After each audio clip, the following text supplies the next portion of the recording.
Hello everyone, welcome to the second video demonstration of the voice therapy techniques.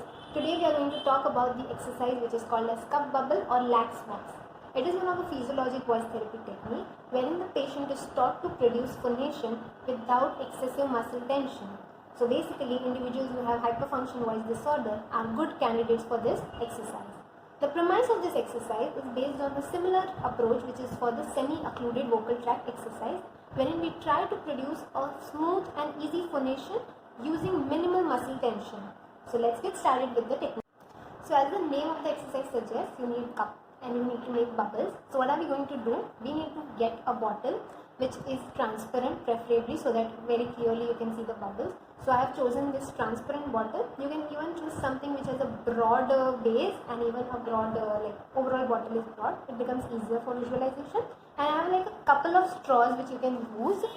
Ideally, you need to use a straw initially which is bigger in width, so it becomes easier for the patient, and also prefer to use a biodegradable straw, so it's not a plastic straw. So I'm going to demonstrate the exercise using this particular straw. It's a biodegradable straw A, and B, it's a wide diameter straw, so it is easier in all aspects and preferred one. So let's get started with the technique. So how do you place this straw in the bottle? You need to dip it inside the bottle or in the whatever you have chosen, and it has to be at least around 2 to 2.5 centimeter from the rim of the water. So you do not have to go very deep inside the bottle, because it will create a lot of more resistance, which initially is not manageable for the patient. So dip it in the water and just make sure that it's around 2 to 2.5 centimeter from the edge of the water. Now our first thing that we have to teach the patient is just blowing into the straw and creating a continuous stream of bubbles.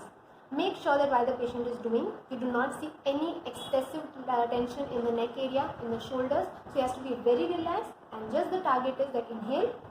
While exhaling, you have to blow a continuous stream of bubbles inside the water. So something like this.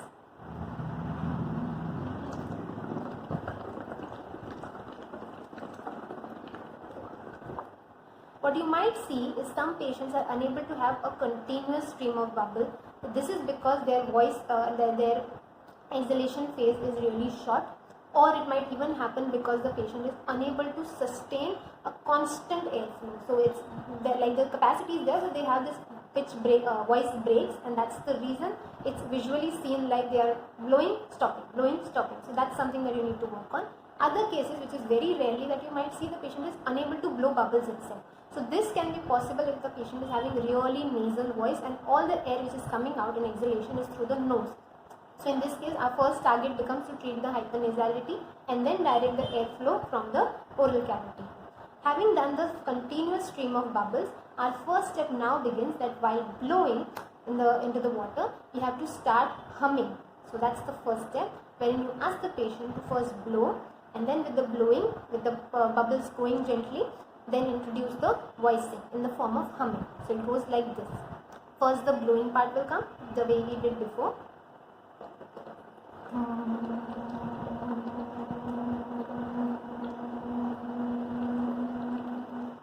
So what's happening here? Basically, there is this gentle airflow which was happening, causing a continuous stream of air bubbles, and over that now we have imposed voicing. So basically, you are trying to produce a constant or a smooth airflow with phonation. So first step becomes humming.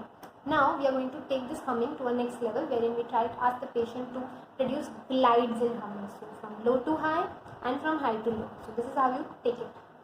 First, on all the steps, I might forget to mention, but make sure that before gliding starts, before humming starts, let the patient first start blowing the air. So bubbles without any phonation is the first thing.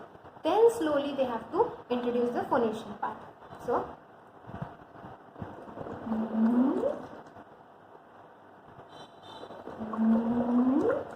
this was from low to high. Now going from high to low.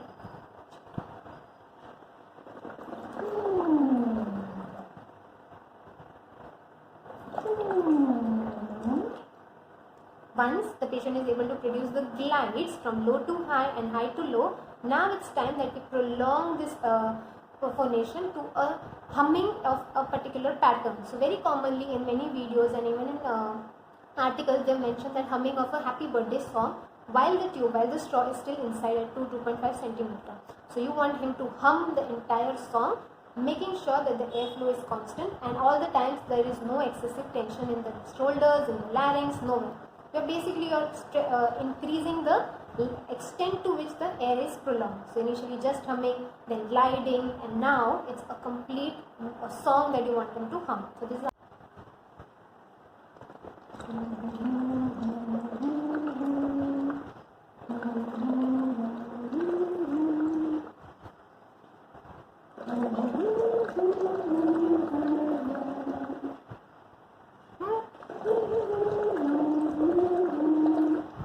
you see, it requires a lot of practice. Like I have been practicing it for a long, and then I was able to sustain. So give time to patient to reach this level of mastery. Initially, for the first steps also, for humming and for other steps also, repeat it as many times as possible till the person has mastered that level, and then move on to the next step. And now we go to the step where the straw is about to be taken slightly outside the bottle with a prolongation of humming. Here the whole premise is that the person has to still maintain that continuous flow of air with phonation. So initially the same hierarchy which we followed, the same we have to follow now. First just the blowing, then humming, then gliding, and finally will be the sing song. But here the only difference is initially it was all with the straw in the water. Now slowly and gradually we are bringing it out. So I am going to show you the entire exercise using one example of humming till the last stage, but the same applies to all other stimulus also. So now we do simple blowing first.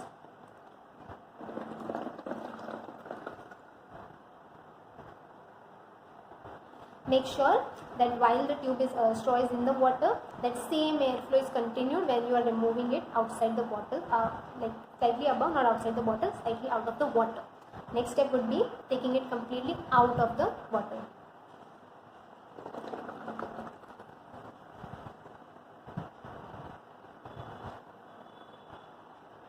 Now comes the phonation part of humming.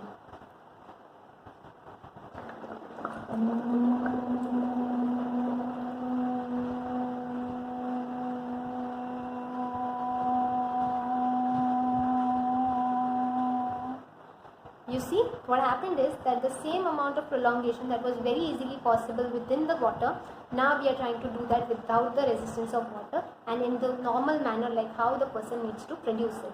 So what have we achieved in this? We have achieved a very smooth phonation without any excessive laryngeal tension, just by using a technique initially with the resistance and finally without the resistance.